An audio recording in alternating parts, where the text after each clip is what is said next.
Memorial is a noun, that which preserves the memory of something, anything that serves to keep in memory. Once a year, America sets aside a day to preserve the memory of those who gave their last measure of devotion to this country. This day of memory is relegated by many to a simple holiday, a day off work, and a chance for a cookout. For others, it's a time for parades and decorating cemeteries. Regardless of how you treat this day, it is a day to remember the honored dead, those who gave their lives so we could live free. I think we owe it to them, to our families, and to ourselves to honor their sacrifice and do all we can to secure the blessings of liberty for everyone. So we'll discuss that next on the Constitution Study.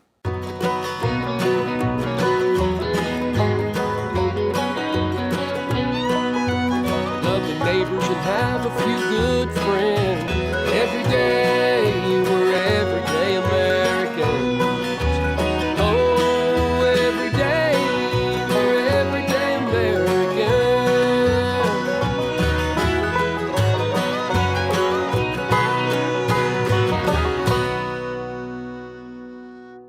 Hello there, everyday Americans. Paul Engel here with the Constitution Study, where we read and study the Constitution.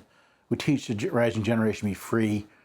Being Memorial Day, it's a somber day, it's an important day, and yes, we'll have celebrations, we'll have cookouts and parades, but today should be a day of memory. Now, whether you have lost family or not, it's a day to remember those who gave everything so that we can live free. Now, I'll talk a little bit more after the episode, so I want to get into this discussion of Memorial Day. Statues, cemeteries, and holidays are all ways to honor things we want to remember. Washington, D.C. is covered with memorials for everything from our founding fathers to civil rights leaders and war heroes from World War II to Vietnam. Some of those hallowed ground is dedicated to those who gave their lives for our freedom. Arlington National Cemetery, the Tomb of the Unknown Soldier, and the Gettysburg Battlefield are just some of the cemeteries where we honor those who died in battle. By far, though, the most honored memorial has to be the hearts of the American people. While millions of Americans visit our memorials and cemeteries every year, it seems harder and harder to find the memorials in the American heart. What happens when we see that hallowed place in our hearts, or when we no longer preserve the memory of those who gave their lives for us? Thomas Paine wrote in The American Crisis, "What we obtain too cheaply, we esteem too lightly. It is dearness only that gives everything its value." As the American people lost touch with the cost of our liberty, it seems we also came to esteem it too lightly. Could it be that recent generations have obtained their rights and liberties too cheaply? Is that why so few Americans see the value in things like their freedom of speech or right to privacy? What will it take for the American people to hold their rights dearly again? Yes, we've had our wars, but they've had little impact on the homeland. Not since the Cold War, with its threat of nuclear annihilation, have the American people had any real, tangible fear of a foreign enemy. That's not to say there aren't dangers and threats to our republic from enemies both foreign and domestic. It just seems like those threats are not taken as seriously. Sure, we may gripe and complain, but not many men are heading down to the recruitment office to sign up. And just how many Americans are willing to give up their soft, cushy lives to protect their own rights?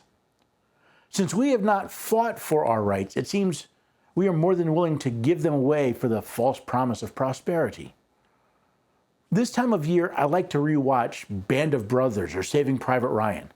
They remind me of the sacrifices made so I could be born in a free country. Perhaps you prefer All Quiet on the Western Front, Hacksaw Ridge, or Zero Dark 30. The point is, all of these movies give audiences an idea of what we put our soldiers through.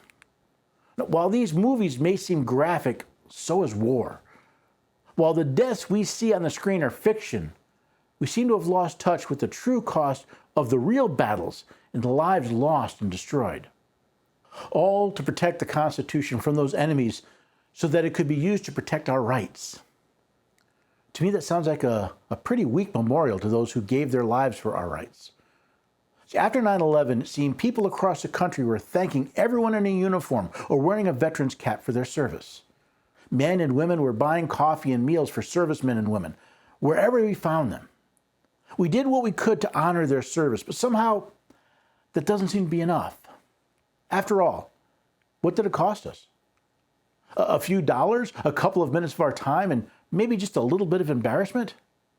On Veterans Day, we remember those who have served with a thank you and maybe a parade. But Memorial Day is supposed to be for those who died for our freedom. Can the American people not find room in their hearts to remember these men and women who gave so much so that we could live free? I'm reminded of the words of the signers of the Declaration of Independence, who closed that document with, "And for the support of this declaration, with a firm reliance on the protection of divine providence, we mutually pledge to each other our lives, our fortunes, and our sacred honor." Perhaps this Memorial Day, we the people should make our own pledge to the dead. Pledging our lives as not simply being willing to die, but willing to live as a free people, not dependent on others, especially government, for our everyday lives. We are the wealthiest people in history. Even the poor in America live in more square footage and have more conveniences than the average European. We should pledge our fortune to support rights and liberty, not just our own, but of others as well. We must pledge to each other on our sacred honor to support those who stand for truth and justice, even if it costs us our lives and our fortunes.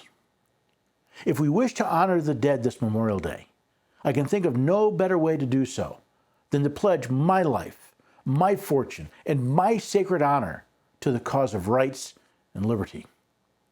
Will you join me? For me, Memorial Day started as the weekend of the Indy 500. That's what my family did. When I was a child, we had auto racing books and magazines, so the Indy 500 was the big deal. It was only later when I realized why we celebrate Memorial Day that it became something different. Now, I never served. I never wore the uniform. And thankfully, I don't have any immediate family members who gave their lives as part of the service. I've seen some lives destroyed by the service, but none of them died in battle. That doesn't mean I can't honor those who did. I would not be here today recording this episode for you to see and to watch if it weren't for those men and women that gave the last full measure of devotion, that were willing to fight and die so that we could live free. I think we owe it to them to give this day the weight and the seriousness that it truly needs, that it truly deserves. I hope you'll join me today in taking some time to remember and to honor those who died so we could live free. Now, normally I'd be talking about the website, and I hope you'll go visit it. But I think today I want to end with this. To all of you who have served, to all of you who have families that have served, and to all of you that have lost loved ones in the defense of this nation, I pledge to you my life. I've dedicated it to educating people about the Constitution so that we could live free. I pledge to you my fortune, which I've used. I don't make money doing this. This costs me, but I do it because it's the right thing to do. And on my sacred honor, as long as I can, I will continue to stand up, to teach the Constitution, to fight for freedom, for justice, and for the American way. And I hope some of you out there will join me.